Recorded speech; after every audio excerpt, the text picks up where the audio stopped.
I would like to continue on the track that we were going on before with studying the Eightfold Path. In review, you remember we went through the Four Noble Truths, and we learned from the Four Noble Truths that was the first teaching that Lord Buddha taught. And he taught that all sentient beings are suffering, or life is about suffering, that in every case there is suffering in samsara. Even if there is temporary happiness, there is some suffering in samsara. And then he talked about the origin of suffering being attachment or desire. And so I brought a prop. I thought I would tell you about this. There is nothing inherent in this box that means suffering. There's wires and buttons and, I don't know what's in there, stuff. Maybe he can tell you. I know there's a SIM chip. I know that. So it has lovely stuff on it. It even lights up and does funny things. Gosh, the things I can do with this are just amazing. So there's really no unhappiness in this, right? Wrong. I have become a crackberry addict. Hi, my name is Jetsunma, and I'm an addict.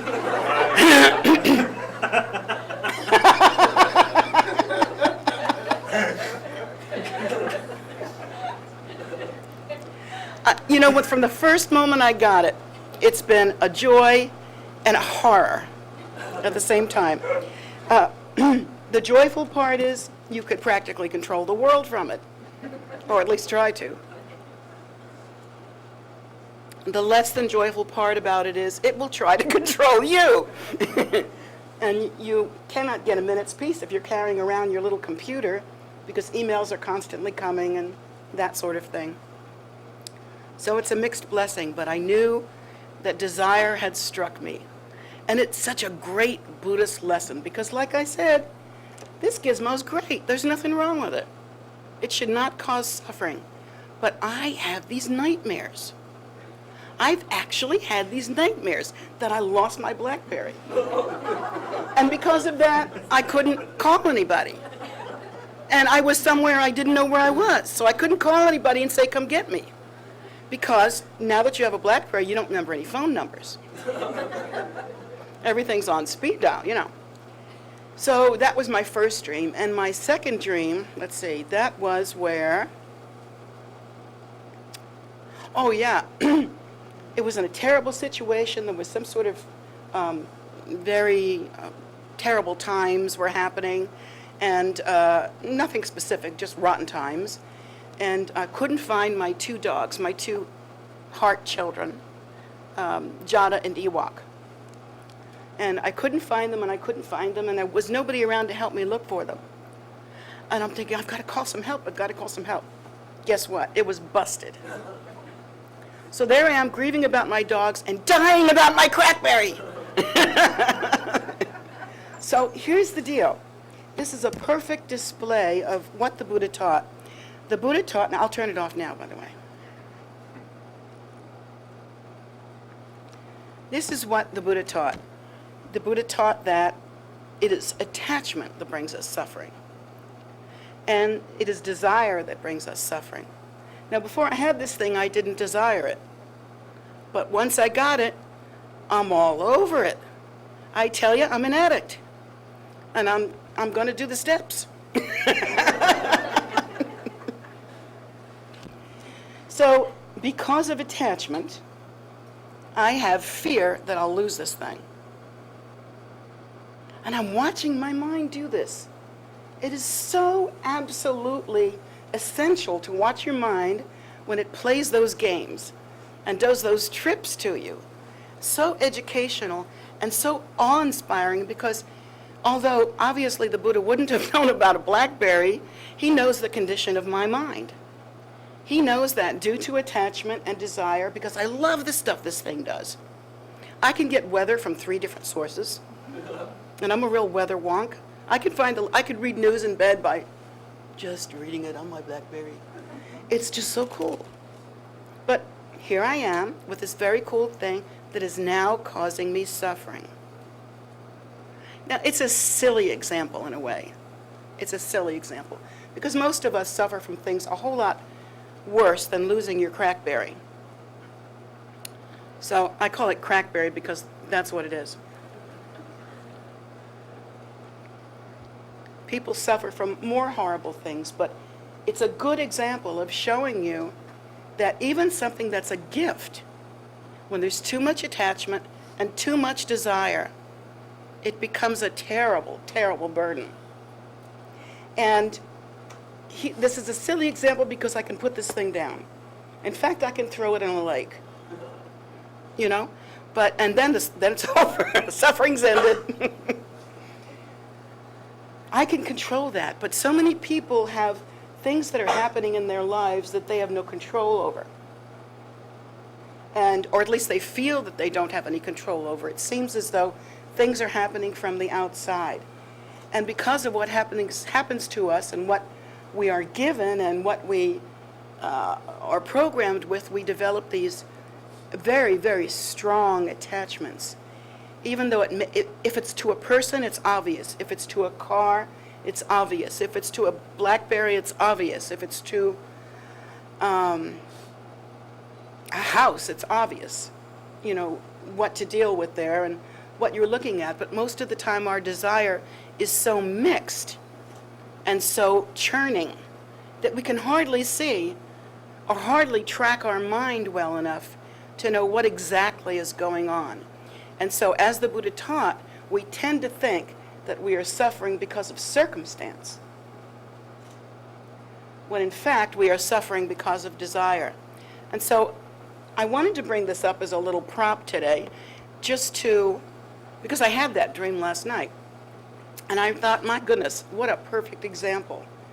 And I invite you, as we study the Four Noble Truths and the Eightfold Path, to begin to research your own mind.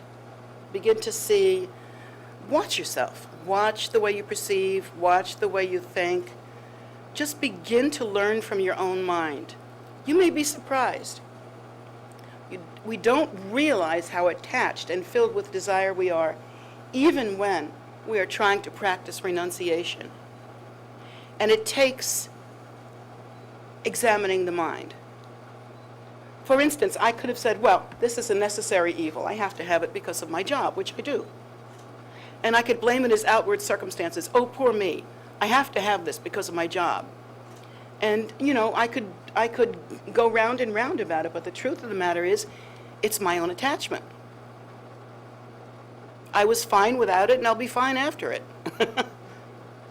It's the attachment. It's our reaction that sucks us in and makes us habituate.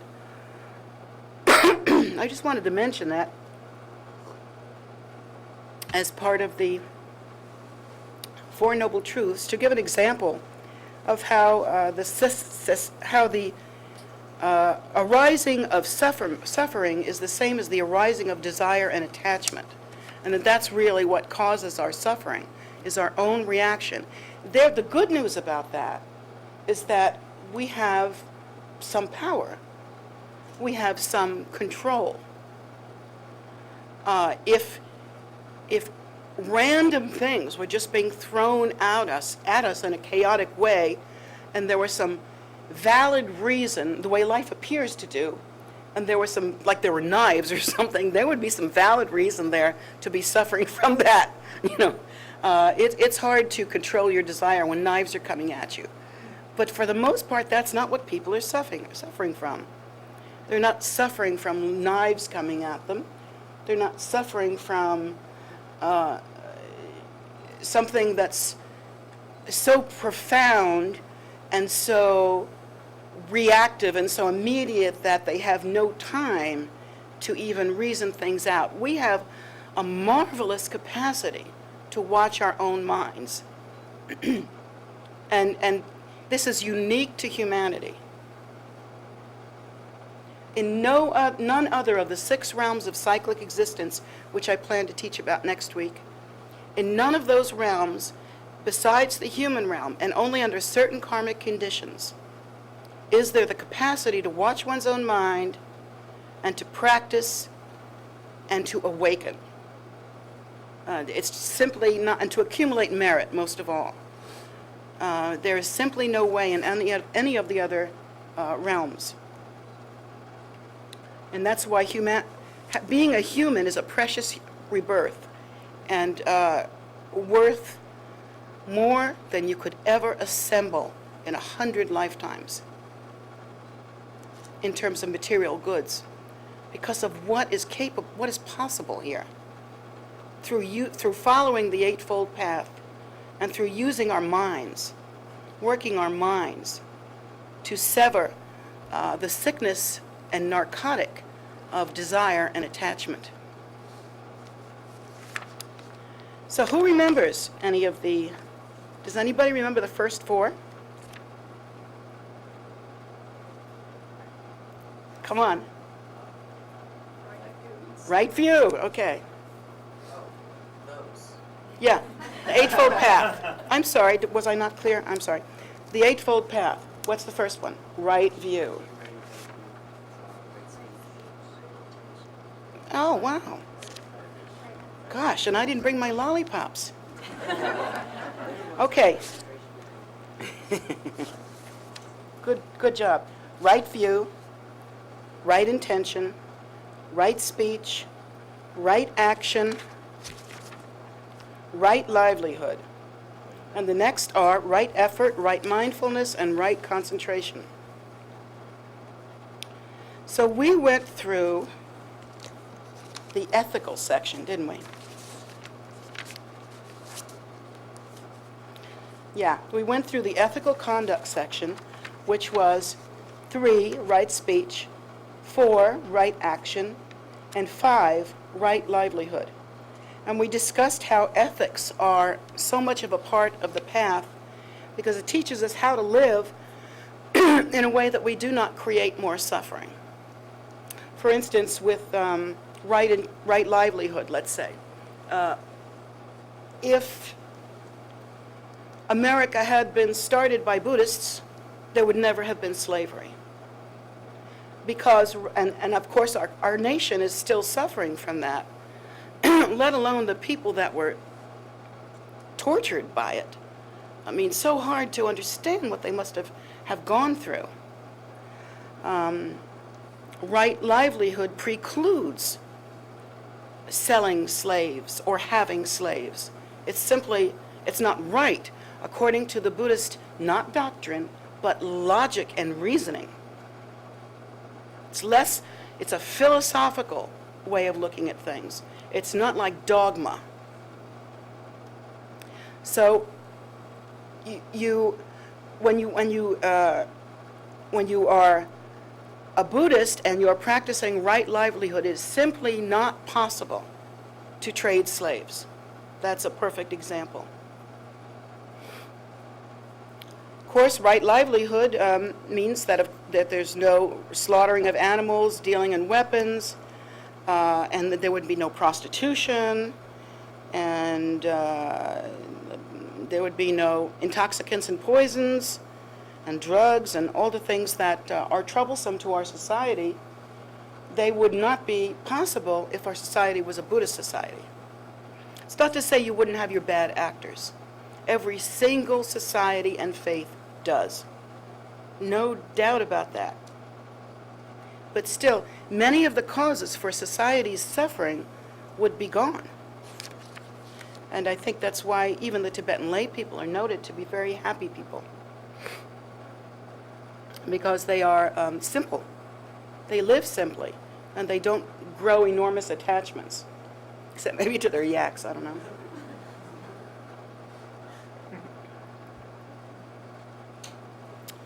So, now we're getting ready to start number 6. 6, 7, and 8 are in the mental development section. The steps that come before the 6, 7, and 8 are meant to apply right thinking and gain wisdom, to construct an ethical way in which you can gain merit and do no harm.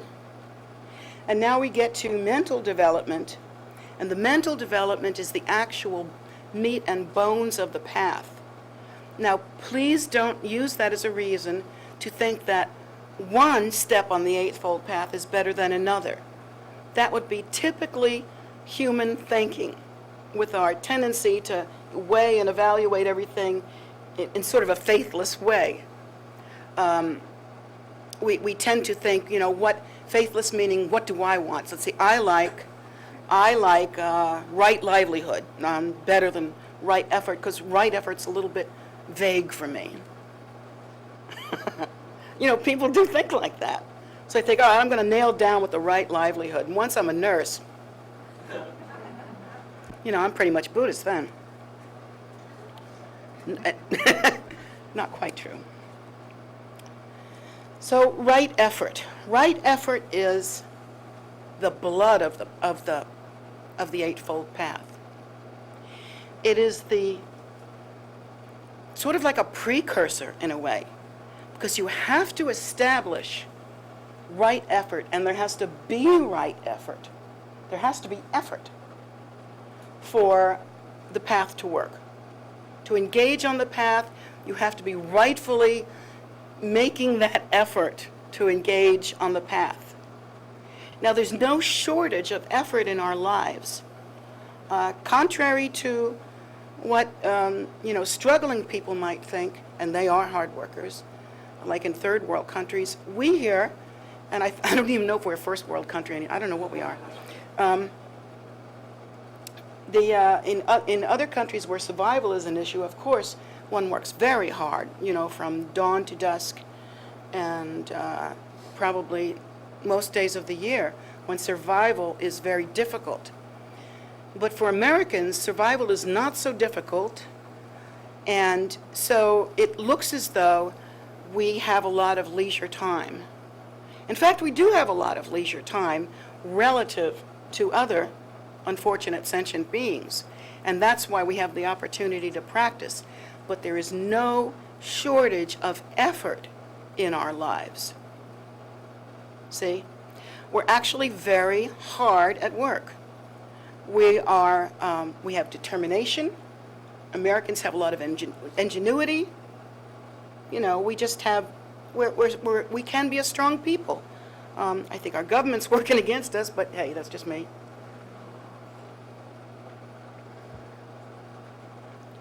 So right effort is something that we have to understand. It's not that there's a shortage of effort, but you have to determine what is the right effort. On this path, nothing will be achieved if we do not contemplate, study, and practice right effort. What is behind right effort is our own mental energy. Everything that we experience is from mental energy. Everything that we interpret is about our mental energy. The lens of our mind, the habitual tendency of our mind, controls how we experience. So those of us that are habituated to living a certain way have to make very specific steps and efforts. A great example of that is recovering alcoholics. They have to, because the seduction is so all-pervasive and the habit so strong and reinforced by the drug alcohol itself. And also, people they use alcohol in like a self-medicating way. Most people do. Most people, as far as I'm concerned, getting sloppy drunk is very unattractive and not that much fun, and next day it's not any fun either. So I don't think that's what draws people. I tend to think that they're self-medicating, that they're suffering in some way and they think, this'll do it. Sometimes we're depressed and we self-medicate. I've known people that have mania and self-medicate, and they use whatever they can get their hands on. Some people just have pain in their hearts and are too thin-skinned for the world. I've known alcoholics like that were really just underneath it, very vulnerable, very pure, delicate people who just can't take it. And so they drink. They don't know that there's another answer. It takes a lot of effort to drink that much. It takes a lot of effort to self-medicate.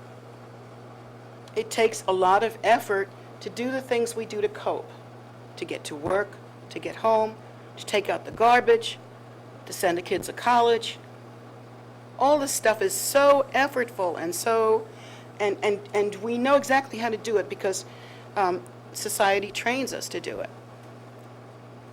Now, right effort invites us to train differently.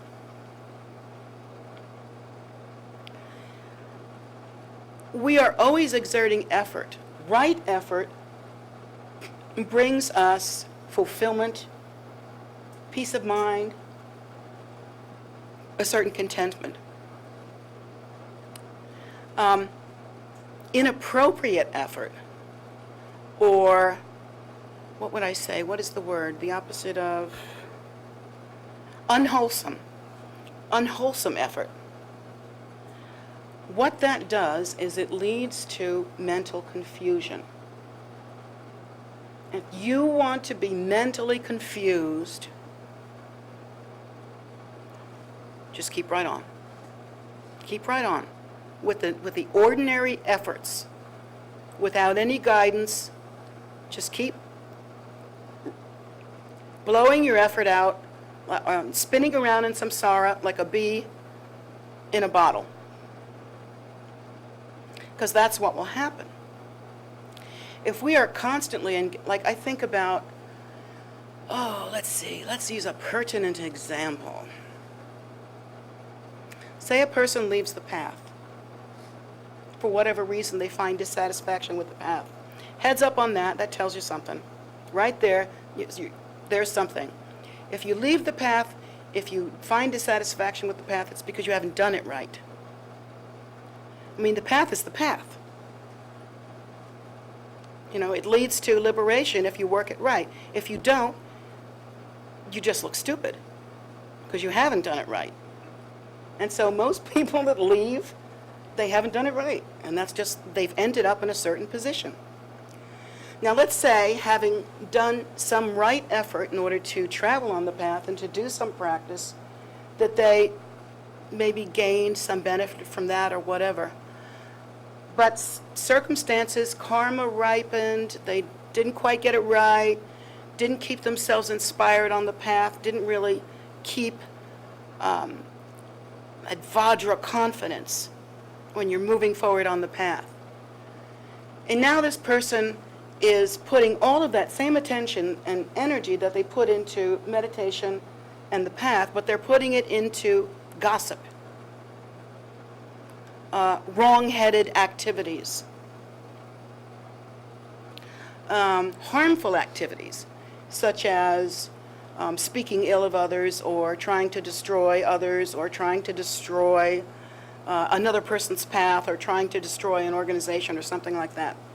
So that kind of thing, the person who's doing it feels in their mind right. They feel self-righteous. Of course, you know that there's no room for self-righteousness on the path because there is no self. And the attachment to righteousness is something that we should be working on right now. Like right here, right now. So, you know, to being right, to being in charge, to being on top, to be all that stuff. That's just attachment and desire. And that's something that we should be working on right away. So let's say that this person is doing all of these negative things and they feel righteous. They feel like they have the right to do this, that they're deserving of that. What else do they feel? Like if they didn't get anywhere on the path, they make the path wrong. And they say, well, the path is just nothing. It doesn't help, and I'm not happy in it, and therefore it's wrong. So they make that decision. And so once they make that decision, they go off and try to seek happiness in another way. And at first, if they have a lot of anger, maybe it's vengeance. Or maybe it's just letting your anger rip after trying to work with it for many years. Maybe just letting it rip, letting the monster out of the closet that was always in there and probably was the problem in the first place. So this person is now engaged in unwholesome activity, and what will happen to this person, they get, let's say if a person like that wants to do some harm, if they get a punch in, they feel a kind of satisfaction. Anybody know what that kind of satisfaction feels like? It's an evil, dark, stinky, smelly, blech kind of satisfaction. Not wholesome, not helpful, not going to make the world a better place. Nothing but harm doing. And that person with that kind of feeling, unwholesome, victorious satisfaction, like yay me, that person's mind then becomes more roused, inflamed, like a giant mental zit. Inflamed and pussy and nasty and blech. But that's how the person's mind becomes. And the mind, and a psychiatrist will tell you this. For instance, if a person has manic depressive disorder, in the state of mania, it's very hard to be kind, it's very hard to have good judgment, and it's very hard not to be raging and angry in mania. It's very, very hard. You don't have any kindness when you're manic. You're just too enraged. Psychiatrists will tell you that if you are a manic person, a bipolar person, you tend to go up and down, up and down, up and down. What happens if you're not treated is your mind, like a muscle that's exercising, learns how to go up and down, up and down, up and down. That's what it learns. It habituates to being all over the place. No steadiness there, no stability. It's up and down, up and down, up and down. And some people with like bipolar disorder can cycle through moods in a day. And then other people go seasonal. Some people are like manic in the summer and then lower in the winter. What I've learned is that if manic depressive disorder, or even depression, but more often manic depressive disorder, because there's so much rage in it, and there's so much, I think, because there's so much rage in it, and that untreated manic depressive disorder tends to make the mind over the years toxic. And it leads to dementia, not because there's a direct correlation.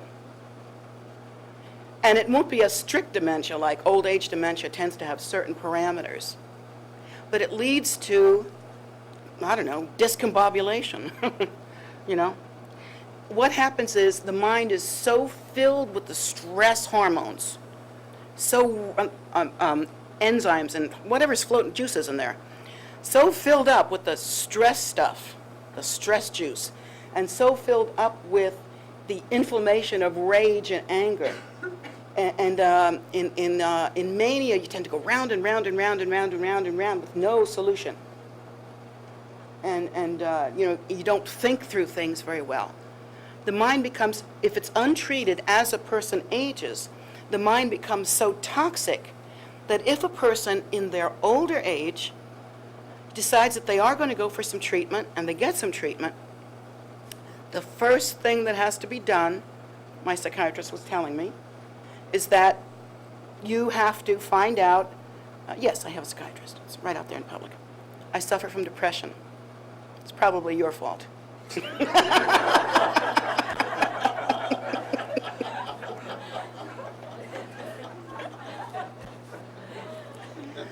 Forget all this, it's probably your fault.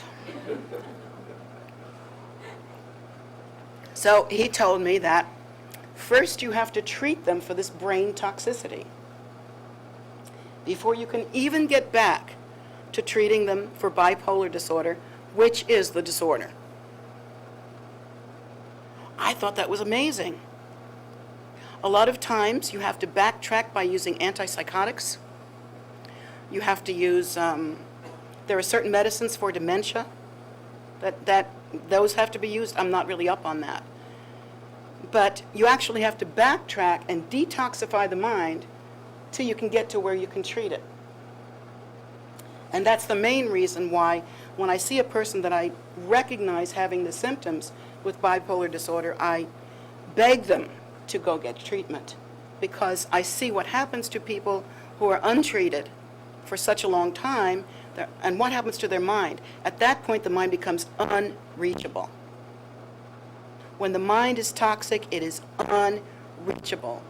Anger is the king, inflammation is the queen, and running around is the baby. So, where was I with that? Mental energy. Yes, we're talking about mental energy. So, it matters so much how you structure your inner mental life. Many people think that as long as their behavior is good, it doesn't matter what's going on in their mind. For instance, you can think about, I don't know, kicking puppies in your mind, but on the outside you're really, really kind to puppies, and they think that's okay. Silly example again. The actual truth is that it's not okay. The actual truth is that one will bring the other about. Eventually, if the mind stays in that condition without changing, the outer behavior will change. And so it is imperative that, like in number 6, we make the correct effort, the right effort, and that is to study, contemplate, and understand, begin to look at the nature of your perception and your mind, and to actually put in the time and the effort to study. And then right mindfulness, which is number 7, is, oh yeah, I want to read this to you. Before I go there, there's one thing more I want to tell you. Right effort. I forgot to mark this. There's 4 types of endeavors that rank in ascending order of perfection in terms of right effort. 1, and this is just what we've been talking about, but here's a formula that you can listen to, but it's exactly what we've been talking about. 1, prevent the arising of unarisen, unwholesome states. So through good contemplation and right effort, you can prevent the arising of new habits by simply not engaging in them.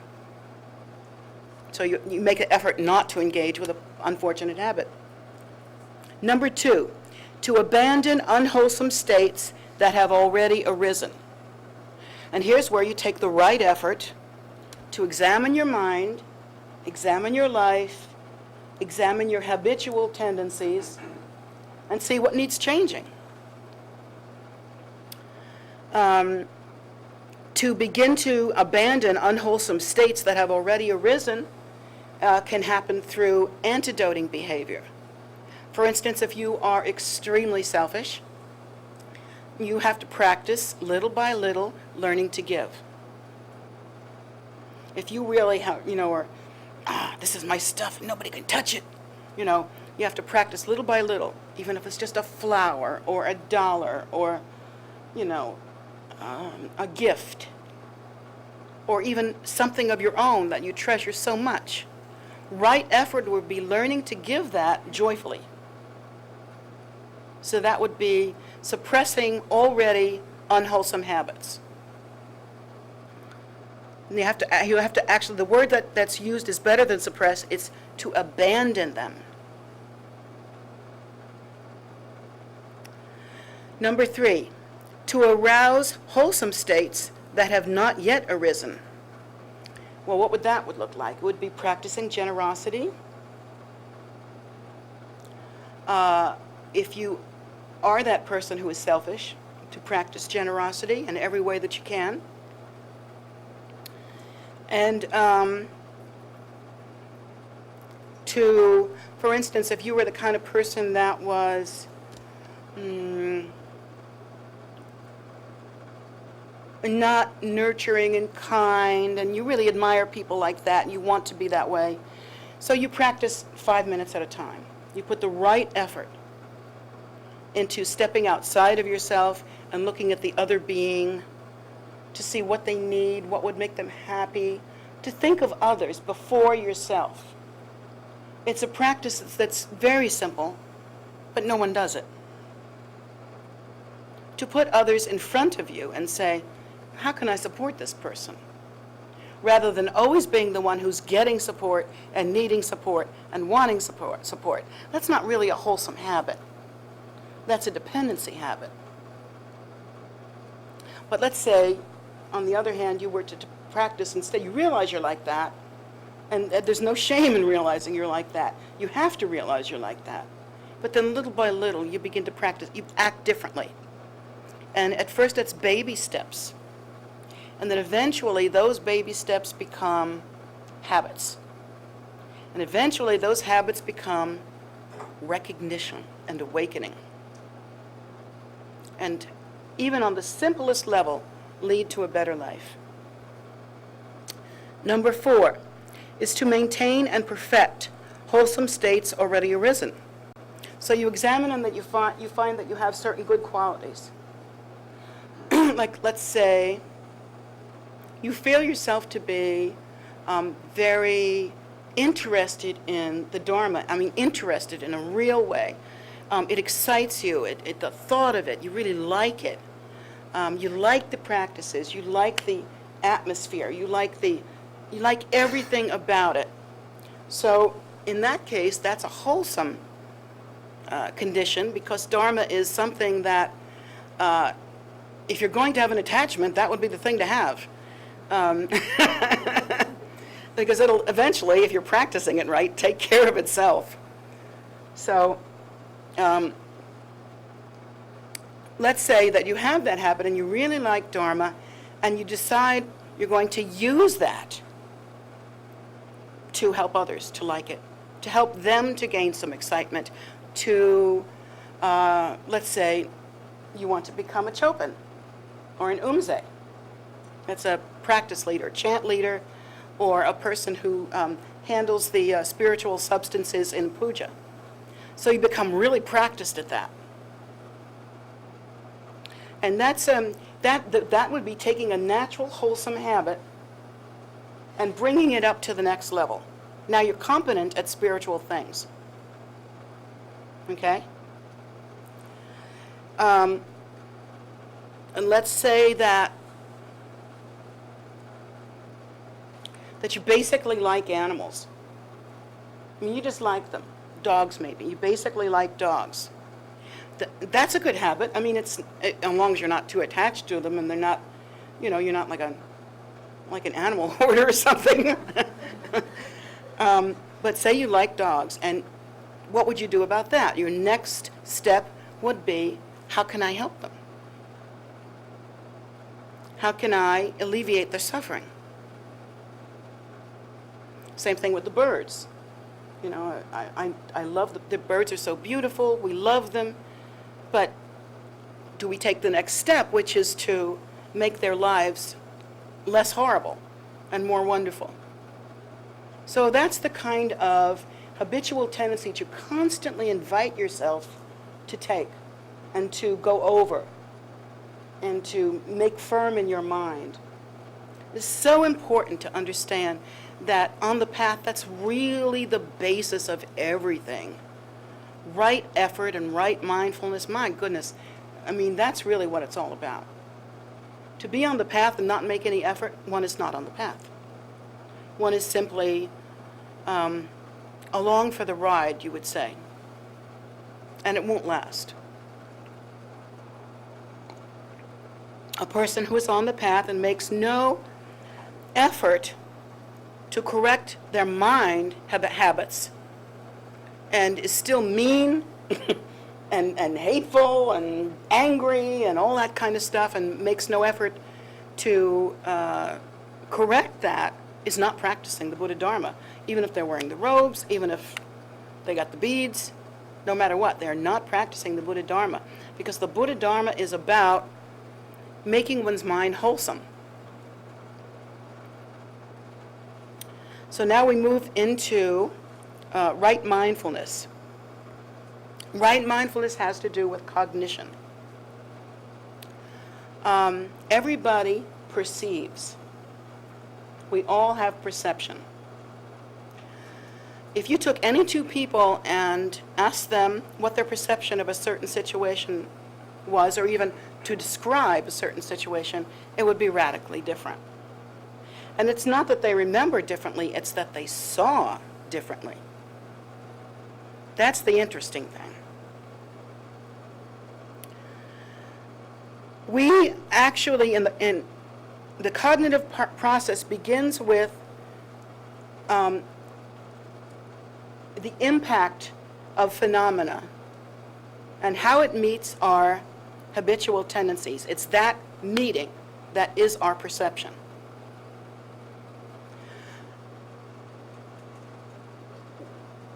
If we were able to perceive something, anything, like let's say a person, without, from that point, moving forward in cognition and having opinions and concepts and ideas about that person, life would be beautiful. If we could just meet each other metaphysically naked and accept one another and let it go at that, without hatred, greed, or ignorance. Oh, Mani Padme Hum, what a world that would be, huh? Boy. Whew. But that's not our habit. Our habit is that instead, when we see a person, we decide, I don't like what he's wearing. That's not my color. I don't like that haircut. I don't like them. I don't like the way you wear your robes. We have all these opinions. Of course, we keep them to ourselves and smile. But it's those opinions rattling around in our brains that are causing us so much trouble.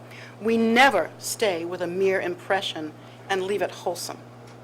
It never happens unless we are practicing right mindfulness. It takes a supreme effort to practice like that. We conceptualize, we write our own inner script, for instance. Like if we have an original perception and we react toward it. Reaction is the name of the game of the five senses. And we react toward it. Whatever that reaction is, we build a story about it. And you have a whole house of conceptualization wrapped around that person. And it has nothing to do with them. But you projected your whole brain onto them. It might as well be sitting on their faces.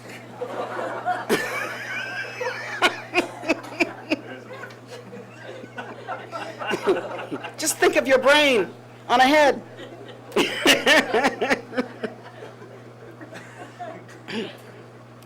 What we do is we interpret.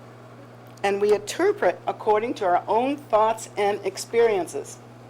And now here's where the conundrum is. If we haven't practiced proper view, for instance, or engaged in proper effort, then when we come down to mindfulness, it's going to be really hard to unscramble things. And what we're going to have left is our usual habit, and that is conceptual proliferation all over the place. Two people can have exactly the same experience and react 180 degrees different.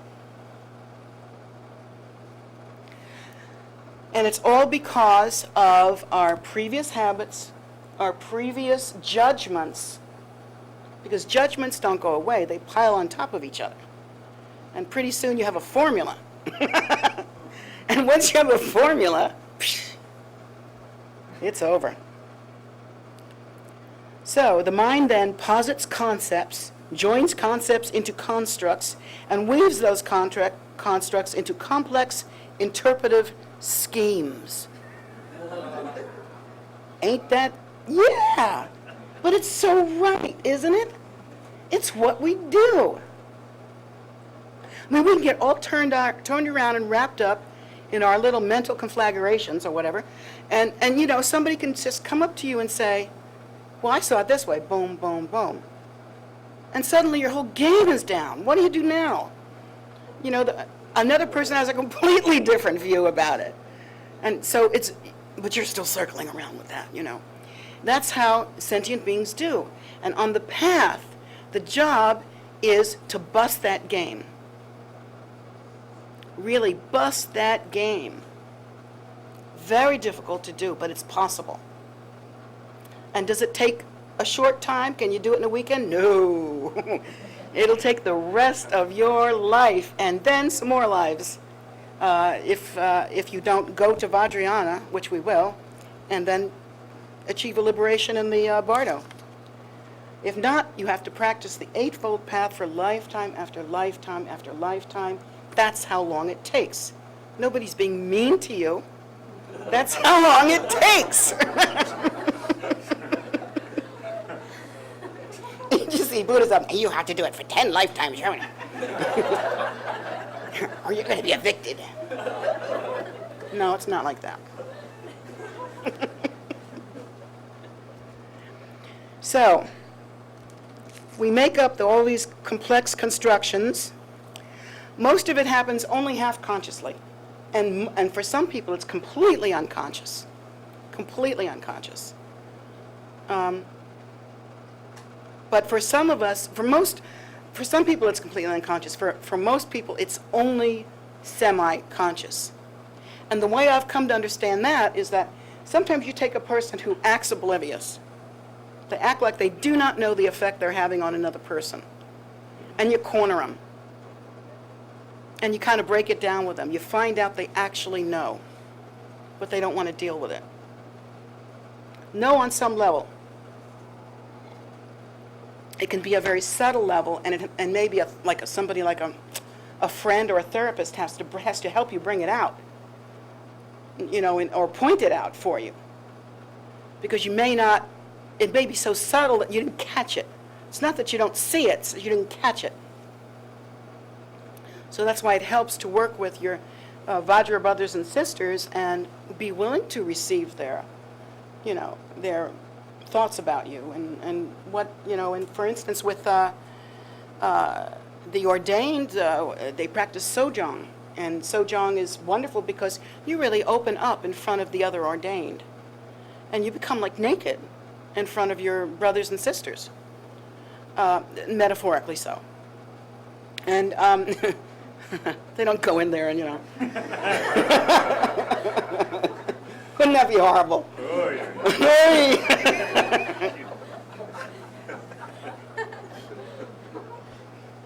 You know, they wouldn't have gotten out of shape if that were the case, I'll tell you.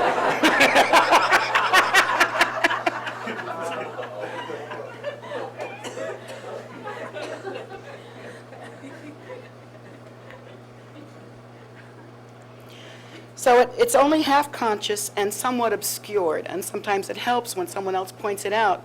But really, if you sat down and honestly, little by little, practice self-honesty and began to look at yourself, you could get a long way ahead. And be willing to love yourself through seeing how naughty you can be. And, you know, what an absolute jerk you can be from time to time. It's, you know, you just, oh, God, I can't stand that I did that. But you have to see it. You have to see it. It helps. So when we practice right mindfulness, we become aware of the conceptualization part, because in order to practice right mindfulness, you have to study your own reaction. Again, if somebody comes into the room, like, play this game. If you ever want to play this game with a friend, take somebody you haven't met, you know, have somebody brought over that you've never met before, bring them into the room when everybody's eyes are closed, And then open your eyes and look at them. And watch what your mind does. Don't obsess about the person. Watch what your mind does. Your mind's going to run all over that person, from the shoelaces to the hair berets. You're going to notice how they're dressed, how they smell, how they look, what the expression is, and all of these things are going to form into a pattern for you that means something for you and may be your probably is your projection on that person, has nothing to do with that person. It's really interesting. And I think it's one of the most fascinating parts of the path is when you really get to know your own perception. And you can see how it works. And then you can move on. You can forgive yourself for it and move on. If you could manage not to engage in all that impression stuff and construct stuff and story making and all of that, you could actually see that person's true face. You could actually behold their capacity, their Buddha nature. Nothing would stop you from loving them. What's not to love in the primordial wisdom nature? The fact that we don't have that kind of love is because we are stuck in wrong mindfulness. We are literally wrong-headed. Because we let our minds run away with these concepts and ideas, even to the degree that we say, this person's really got it in for me. You know, that kind of thing. Like even your own child, you think, God, this is a plot. This kid is plotting to drive me nuts. What parent hasn't thought that? This kid's got my number, and I'm in danger here. What parent hasn't thought that? Of course, we all think that, but that's crazy thinking. That's your human projection. And so when you catch yourself with that, back up. Whoa, back up. What do we have here? We have a child. A child that does what children do. Or if it's a human, an adult human, what do you really have there? Well, you have a human being with all that amazing potential and that capacity to be Buddha. Wow. What if you could look at everyone and perceive that? What a joyful state to be in. And it's impossible if we give rise to right mindfulness. We become aware of our process of conceptualization and the way that we construct it into scenarios and stories, and use that as the foundation for mindfulness, just as I've been saying. You use it to examine every reaction that you have. You look at it from a distance. Say, oh, that's me having that reaction again. Oh, interesting. Where does that come from? I wonder about that. The very act of stepping back from an instant reaction gives you something that's called spaciousness in the mind. The very act of just stepping back.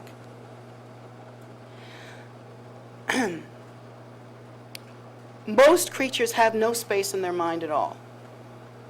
I don't mean literal space, I mean metaphorically speaking. There's no relaxation. Everything is automatic reaction. Take, for instance, a snake. A snake is a reactive machine, right? What did you say about snakes to me the other day? You said they're mostly reaction. You just... That's why people are so afraid of them, because they don't know what to do. They don't think about what to do. If something scares them, they either attack it or run away. If it's food, they go after it. Right. Exactly. A snake is like a reaction machine. And, if you stick a rat in front of it or something, it's going to act predictably. And if a snake in the wild is frightened, it's going to act predictably. Species-wide, you can predictably you can predict how a snake is going to act. There's no space in that animal's mind. It doesn't even say to itself, I'm hungry, I'm going to go catch me some rat. Doesn't even say that. Doesn't even have enough space in its mind to say, I'm hungry, going to catch me a rat. It doesn't do that. It just goes, it goes and does what it does as a response to feelings, and the response is bam, bam, bam. It's a firing, like a nerve firing, almost plant-like, you know, in the sense that a plant will react to stimulus. You know, too much sun, you know, it'll go down, or too much cold, it'll go down, but it's an automatic thing. Or like a Venus flytrap. You ever see those when you're a kid? Who hasn't had one of those as a kid? Do you think that little jaw thing on the Venus flytrap says, I'm hungry, I want to fly? It doesn't. It doesn't even have that capacity. I mean, if something touches it, it could be a toothpick, and it'll grab it. So that's having no space in the mind. Plant doesn't have any mind, but you know, a snake is a being that has a brain but has no space. When you are able to practice being able to move back, step back and say, oh, look at that reaction. Wow. Well, that's a whole load of horse shit I had connected to that. My goodness. Let's back that up and unpack it, shall we? So when you start thinking like that, you start to develop some spaciousness in your mind. And you have a little bit of time between perception and reaction. That's when you start to practice. That's it. Once you have that going, and not every practitioner does, that's when you got it. Just step back from it. That's a real milestone in practice. And it comes, again, by right mindfulness, by catching your perception, seeing what your perception is. What's the trigger? What's going on here? What do you perceive? What's the story that you're living? And step back. See what's really happening. The 8th principle on the path is right concentration.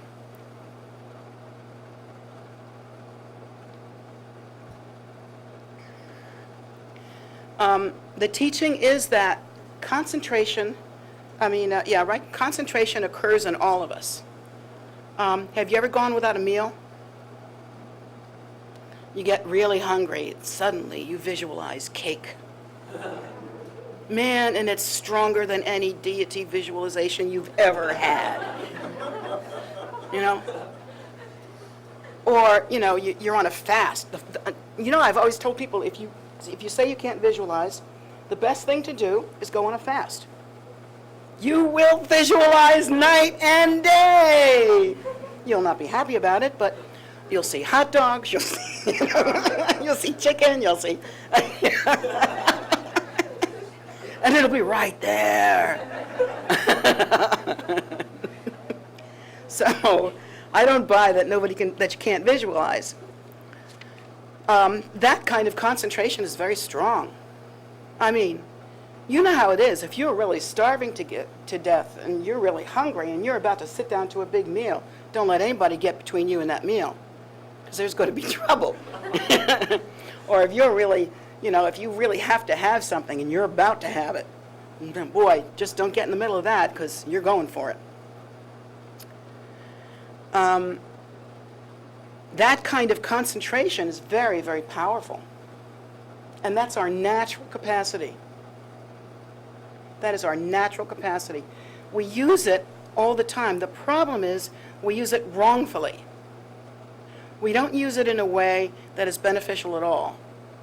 If your concentration is going into visualizing food or new cars or sexy women or men or, you know, whatever, then you're wasting and using wrongfully a talent, a capacity that is uniquely human. Like, even when a dog is starving and it runs for its food, it's not concentrating in the way that we concentrate for. That's more of a knee-jerk reaction. It knows to go to the food, you know. Although dogs are a lot smarter than snakes, that's for sure, but we do use concentration all the time, and we do use visualization all the time. If we didn't, we wouldn't be able to think. We wouldn't be able to act. So that's, I think, very interesting. In order to develop right concentration, the point of it is to begin to dismantle the heavy reactionism, the construct of our own perception, and to create a mind that is firm and strong and not out of control. Because our minds get out of control when we habitually are very emotional. There's just no control. And so we learn to do that. And one of the wonderful techniques that's given is to concentrate. It's called single-pointed concentration, or one-pointed concentration. And one of the first techniques that you learn in Buddhism, for instance, is to take, say, an image of the Buddha, and to concentrate on that, and let everything else go. Let your perception go completely. And you sit there really in meditation, and you just watch the image, and you're filled with the image, and you take note of the image, and you look at the finest parts of the image. And when the I left the toaster on, or I left the iron on thoughts start to come in, then you simply use a technique of just dismissing them and going back to the concentration. And for some people that really have trouble dismissing them, you can even use a visualization of cutting them, like with a scissors, and throwing them away, and get back. But you always return to your single-pointed concentration. It's extremely relaxing, extremely healing. I don't know why it isn't done more. Another thing that you can do is to focus on a candle, to simply see the nature of that flame, see what it is, to perceive only that, to let the mind, here's the term, let the mind rest on it. Rest on that image. Let the mind rest on the image of the Buddha, rest on the image of a flower or the image of a candle. Just let it rest. When something comes to interrupt you, you simply toss it away, cut it out, move it. Come back to rest. Come back to that. You can also watch your breath. And one way to do that is to just take very uniform, relaxing breaths, like say 4 beats in, hold 1, 4 beats out, like that. Just a real relaxed kind of breathing, and just let your mind rest on the rhythm and the feel of your own breath. And it's restful.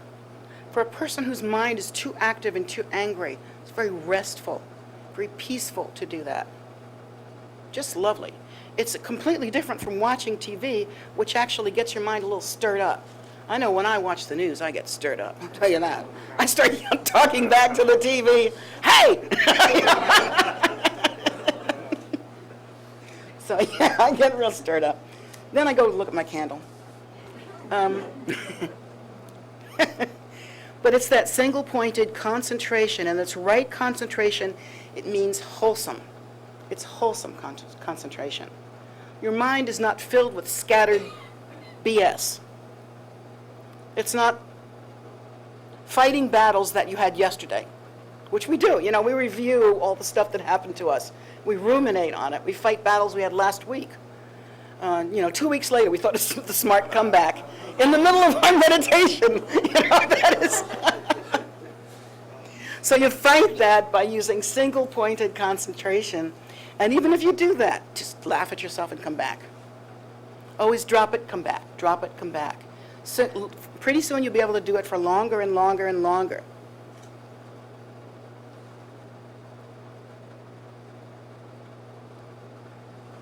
And so the thought is that once you learn to apply single-pointed concentration or meditation on a candle or an image, that the mind then has more control. You have more muscle. And really, the mind is almost like a muscle, really. You have to build it. It's flabby. So you have to, in the same way that you work out to keep your body strong, or walk to keep your muscles in good shape, whatever you do, it's the same with your mind. Your mind has to be kept. It isn't just there, and you just deal with it however it is, because in that case, your mind tends to act like a monkey. It's all over you. It controls you rather than it rides you rather than you riding it. It's like the master's not riding the donkey's riding the master. And that's what happens when the mind is just too agitated and too wild and too out of control. So single-pointed concentration, that kind of meditation is beautiful. Lord Buddha said watching even whatever practice he learned, whatever he learned in his whole life, and he went from asceticism, and self-punishment and that kind of thing, the whole gamut that was possible at that time, all the way to, as a young prince, he was a noble being, but still he was a prince. He had great food, and he had a beautiful wife, and his whole life ran the gamut of the very best, most sensual life, almost hedonistic, to asceticism. And he said from his whole life what he really loved, his favorite practice was just the gentle watching of his breath.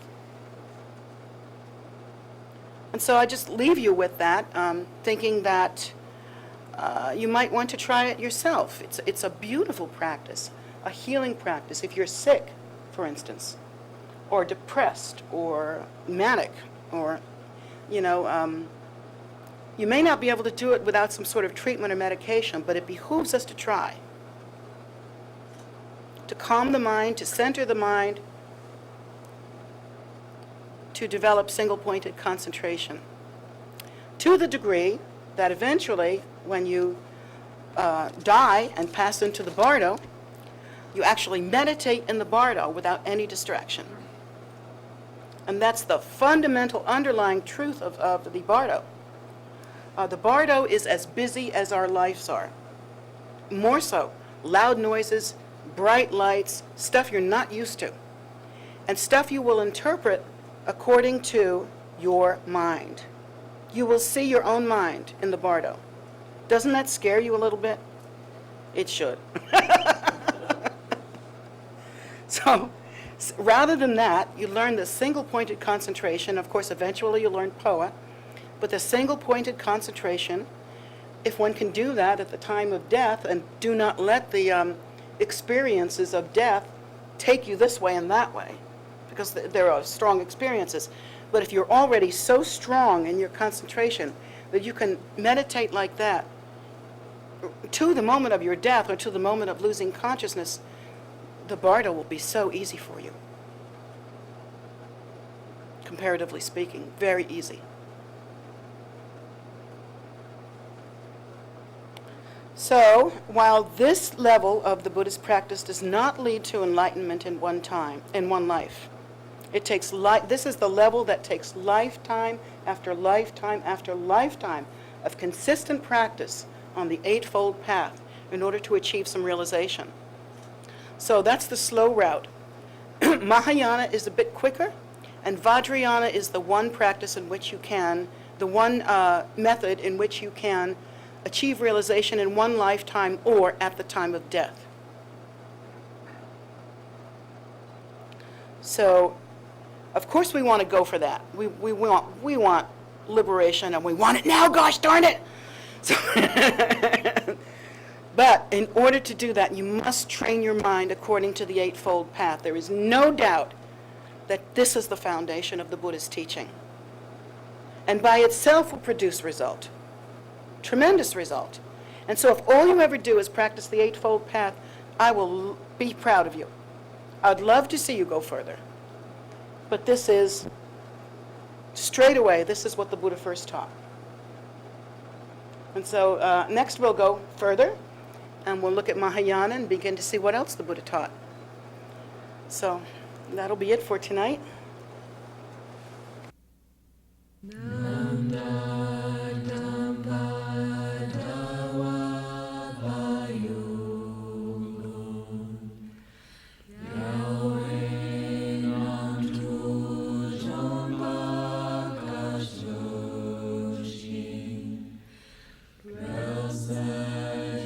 To